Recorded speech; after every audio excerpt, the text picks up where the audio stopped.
those Reapers need to get away as fast as possible, so they're going to go down. We have a couple more Roaches, and the Zerglings are coming in for a surround. That one lone Reaper just happened to make the wrong kind of jump, and here he goes. He's getting pressure down. Will we see that Reaper fall? No, it's looking like he's getting away with just 5 HP. Unbelievable move. He managed to skate away from that Zergling attack and save that Reaper. He really needs every unit on the battlefield right now. The Terran player's in a lot of trouble. He's got Zerglings, he's got Roaches, he's got Banelings out on the battlefield to deal with. The Zerg are really in command right now. They're attacking the rocks at will, and they're continuing this relentless assault on the Terran base. Now we can see that David Kim is going with even more Reapers to try and give the back of his base even more backup. He does not want Matthew Cooper getting in that back door. Yeah, he really can't let Matt in the back door, and you can see he's moving here to try to engage.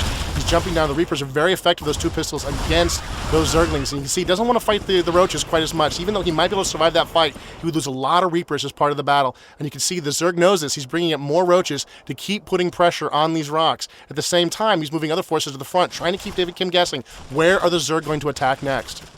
That's right, Matt Cooper is now able to pressure both the back and the front at the same time. We can see a bunch of Banelings getting morphed into play. Will they be able to finish in time? We have a bunch of those Reapers trying to go around and destroy that Roach threat, but it's not looking like it's going to happen. Will we see the Banelings finish? We're probably going to see some DA charges thrown down. Oh, there they are. Here come a bunch of Banelings. Those DA charges. Oh, terrible, terrible damage on both sides. You can see the Zerg lost almost all of their forces to those D8 charges, to those proximity mines thrown down by the Reapers. At the same time, the Banelings swept in and just took out a huge number of the Terran Marines. You can see the Zerg are trying to press their advantage here and get in, but they don't have a lot of forces left. The Marines have managed to reinforce that bunker, and now the Zerg are just not really able to be very effective with what they have in the field. They got a couple of Roaches. The Marines are dancing around and making them work for it. Looks like a Marauder just came into play. That's going to be the end of that Roach right there, but there is still one Roach loose on the battlefield. You can see it's got into the back here, and it's attacking that Marine, and now it's free to attack these SCVs. Here comes a Baneling trying to do some damage, and it does some damage to those SCVs. Not enough to take them all out, but still enough to hurt them very, very badly and allow this Roach to get a lot of free kills on these SCVs. Now, fortunately enough, Matt Cooper does have burrow research, so he's able to burrow that Roach while it very quickly regenerates its HP. That's going to enable it to recharge and still maintain just as big of a threat as it was in the first place. Yeah, he's got this Commando Roach here in the back of the Terran base, just tearing up the SCVs,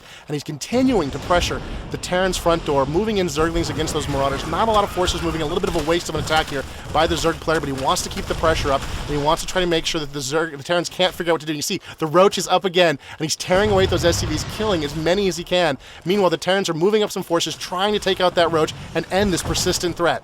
Oh, and there it goes, burrowing again just in time before that threat can become imminent. We do see an infestation pit is going down for Matt now. He might be going for some higher tech units. We may even see some infestors on the field. Yeah, infestors would be a powerful choice for the Zerg right now, but it's also a gateway building for him to move into much higher tech units. He can move all the way up to Ultralisks once he gets that infestation pit into play. He needs to improve his lair, but he can really move up. And you can see the Zerg here are burrowed. There's some more Zerglings out on the map. The Terrans are moving out. The Banelings are burrowed on. He decides not to use them quite yet. He's drawing the Terrans out. The Marauders are not the greatest target for the Banelings. Still a pretty good choice. And it looks like the Zerg player is sort of drawing the Terrans out, waiting for him to move to a position where he can really get a lot of kills as cheaply as possible against this Terran advance. And David Kim is moving up towards that Zelnaga watch area. He wants to take control of the center of the map so that he can see exactly what's going on. If only his units had made it there a few seconds sooner. It's looking like Matt Cooper is going in for a surround. And here he goes. Those Terran units have nowhere to go. Oh, there's really nowhere for them to run now. It's going to be just all over but for the screaming.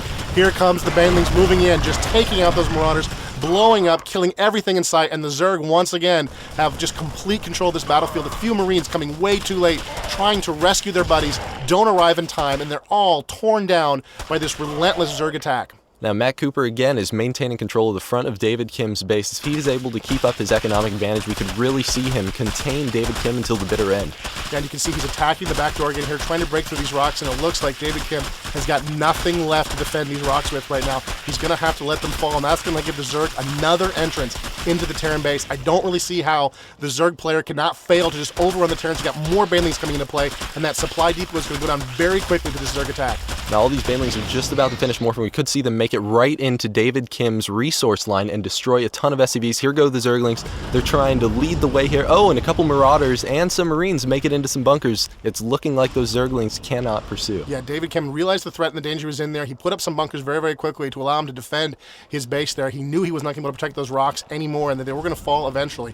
So he has put up some bunkers to allow him to defend himself. Meanwhile, the Zerg are moving here to the front door, trying to see what kind of threat they can offer. But this has bought David Kim some time to to move his troops around inside his base. So he's free because the Zerg player's taking a little too long here to press his attack to move his troops around and protect himself however he chooses. Now back over on production, we can see that the Zerglings are researching faster movements so that they can run around a little quicker. Matt Cooper being extra careful to make sure that David Kim cannot look around the rest of the map. He's got total control right now. He does not want the Terran player to understand what's going on right now. And the Terran player has no idea. There's another expansion going up here for the Zerg right now. He doesn't know about it. And it looks like the Zerg are really in command of the map right now, able to do as they please with this force right in front of the Terran base. We do see a couple infestors coming into play. Now, David Kim does not want any more commando roaches up in his natural expansion, so we did see a couple of missile turrets going down over there. We do see that David Kim now has worked all the way up to Banshees. Right, he's really bought himself a lot of time here with all of these delays. The Zerg are not that high-tech yet, and the Banshees are coming out. This is a gunship for the Terran player that's very, very effective against ground units. Not a lot of anti-air in the game right now for the Zerg. It's going to make the Zerg very, very vulnerable to these Banshees. If he can get them into play, they can do a lot of damage to the Zerg right now. So the Terrans not out of the game yet. They're still in a position where their technology could really come into play, and they could really maybe sort of drive off this force that's been harassing them for the whole game. And here comes Matthew Cooper. He's scouting out the rest of the map as well because he's not sure if possibly David Kim had already built a command center and floated it over to one of these locations. Yeah, it's so hard with the Terrans to know what exactly is going on with their medevacs and all of the choices they have. It's very easy for the Terrans to sometimes sneak some buildings around the map and hide them in places where you least expect them. You saw those Banshees flying by overhead.